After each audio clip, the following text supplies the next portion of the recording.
আসসালামু আলাইকুম প্রিয় ফুটবল ফ্যান্স। আপনাদের অনুরোধের ভিত্তিতে ভ্যালেন্তিন কার্বনিকে কেন্দ্র করে লম্বা একটা আলোচনা করব, তবে তার আগে লিওনেল স্কালোনির একটু সাফাই গাইব, তারও আগে নিজের ঢোল একটু নিজে পিটিয়ে নিচ্ছি। একটা প্রশ্ন ছুড়ে দিই আপনাদের উদ্দেশ্যে, কে কে ভ্যালেন্তিন কার্বনি সম্পর্কে ফুটবল ফ্ল্যাগে ভিডিও দেখেছেন? যেমন এই মুহূর্তে স্ক্রিনে একটা ভিডিও দেখা যাচ্ছে কয়েক মাস আগের, তার আগেও একাধিকবার ভিডিওতে বলেছি। আপনাদের কি কারো মনে আছে যে একজন ফুটবলার সম্পর্কে ফুটবল ফ্ল্যাগেও আলোচনা করেছি, যে যাকে ট্রেনিং গ্রাউন্ডে দেখে লিওনেল মেসি বলেছেন যে এই প্লেয়ারটার মধ্যে একটা বড় রকমের ট্যালেন্ট আছে। সাধারণত ট্রেনিং গ্রাউন্ডে লিওনেল মেসির মুখে কোনো প্লেয়ার সম্পর্কে অনেক বড় রকমের কথা কমই শোনা যায়। ভ্যালেন্তিন কার্বনি এমন একজন ফুটবলার। যদি আপনাদের মনে থাকে অবশ্যই সেটা কমেন্ট বক্সে জানাবেন, মনে না থাকলে সমস্যার কোনো কারণ নেই। জাস্ট বোঝাতে চাইলাম যে ভ্যালেন্তিন কার্বনিকে মেসি স্কালোনিরা আসলে ঠিক কতদিন আগে থেকে আস্তে আস্তে তৈরি করছেন।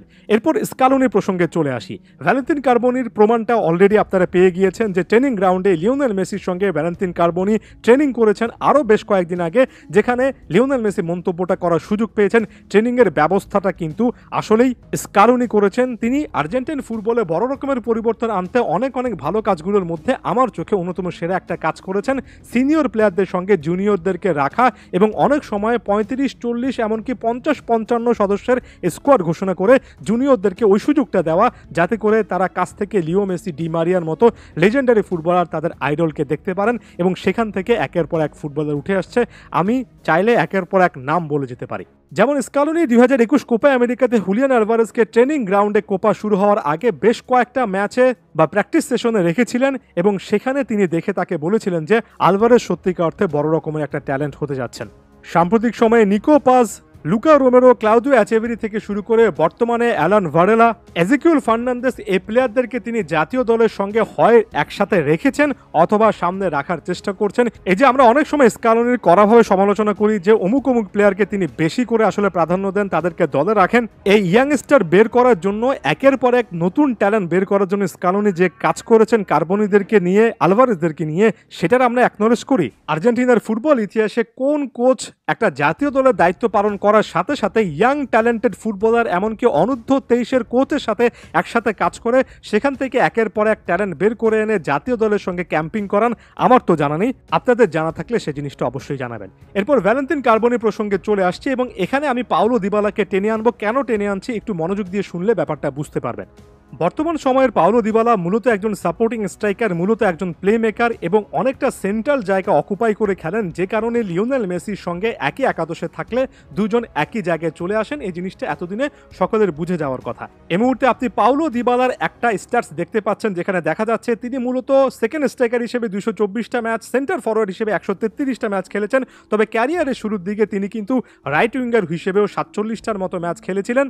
পরবর্তী সময়ে যত বেশি করে ক্যারিয়ারটা সামনের দিকে এগিয়েছে, ক্লাব ফুটবলে তিনি নিজেকে মূলত একজন প্লে মেকার বা সেকেন্ড স্ট্রাইকার বা সাপোর্টিং স্ট্রাইকার হিসেবে এস্টাবলিশ করেছেন। এটা নিয়ে কোনো সমস্যা নেই। তবে জাতীয় দলে আসলে সবসময় একটা সমস্যা হতো 2016, 17, 18 ওই সময়টাতে ক্যারিয়ারের শুরুর দিকে যদি পাওলো দিবালাকে কেন্দ্র করে কোচেরা, বিশেষ করে আর্জেন্টিনা জাতীয় দলের কোচেরা ভিন্ন একটা প্ল্যান নিতেন, যদি তাকে আস্তে আস্তে ভিন্ন একটা পজিশনের জন্য প্রস্তুত করতেন, সেটা হতে পারতো রাইট উইং, সেটা হতে পারতো রাইট হাফ স্পেস, কিছু ক্ষেত্রে কিছু ম্যাচে সেন্টার ফরওয়ার্ড বা রাইট উইং ফরওয়ার্ড পজিশনটাতেও তাকে খেলানো যেত। সেক্ষেত্রেও হয়তোবা লিওনেল মেসির সঙ্গে তার একই একাদশে থাকার একটা সম্ভাবনা তৈরি হতো।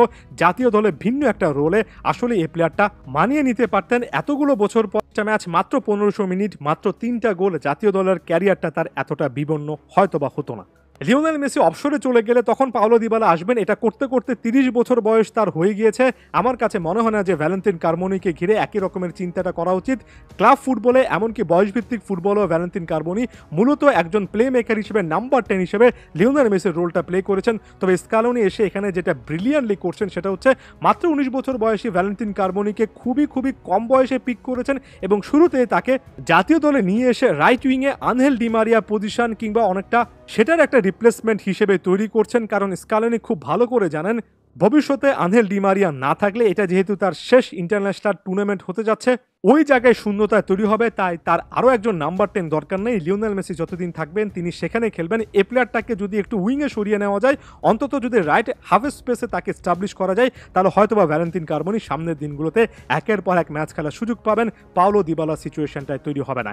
এই যে আরও একজন প্লেয়ারকে ঘিরে স্কালোনির এই কাজ আর্লি পিক করা, মূলত যিনি বয়সভিত্তিক ফুটবলে নাম্বার 10 রোলটা প্লে করছেন সেখান থেকে তাকে একটু উইংয়ে সরিয়ে নেওয়া এবং জাতীয় দলে আস্তে আস্তে এস্টাবলিশ করার চেষ্টা করা, এবং সেটা করার জন্য এর আগে ট্রেনিং গ্রাউন্ডে একসঙ্গে রাখা লিওনেল মেসির সঙ্গে একসঙ্গে খেলানো, এবং আস্তে আস্তে এখন জাতীয় দলেও একেবারে ইন্টারন্যাশনাল ম্যাচেও লিওনেল মেসির পাশে খেলানো, সকল কিছু একটা মাস্টার প্ল্যানের অংশ। স্কালোনির সিলেকশনের কয়েকটা জায়গা নিয়ে যদি আপনার অনেক সমস্যা থাকে, এমন জায়গাগুলো নিয়ে আপনার তার 3 গুণ প্রশংসা করা উচিত, কারণ স্কালোনির মতো এমন টাইপের চিন্তা, এমন প্রি প্ল্যানিং এর আগের কোচগুলোর মধ্যে দেখা যায়নি। আশা করছি ভ্যালেন্তিন কার্বনি সে প্ল্যানিং এর খুবই গুরুত্বপূর্ণ একটা অংশ হবেন এবং জাতীয় দলে সত্যিকার অর্থে স্টেলার একটা ক্যারিয়ার তৈরি করতে পারবেন। ধন্যবাদ সবাইকে।